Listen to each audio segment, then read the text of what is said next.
bonde la Hinnom.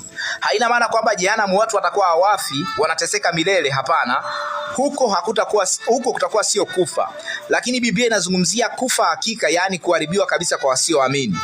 Kwa hiyo alipotumia neno jehanamu, alichokuwa anakimaanisha ni kwamba ule moto, kama moto unavyowaka hadi kuhakikisha kwamba zile takataka zimeteketea kabisa, ndivyo ambavyo jehanamu au mwisho wa wale walioshindwa kuifikia haki ya Mungu.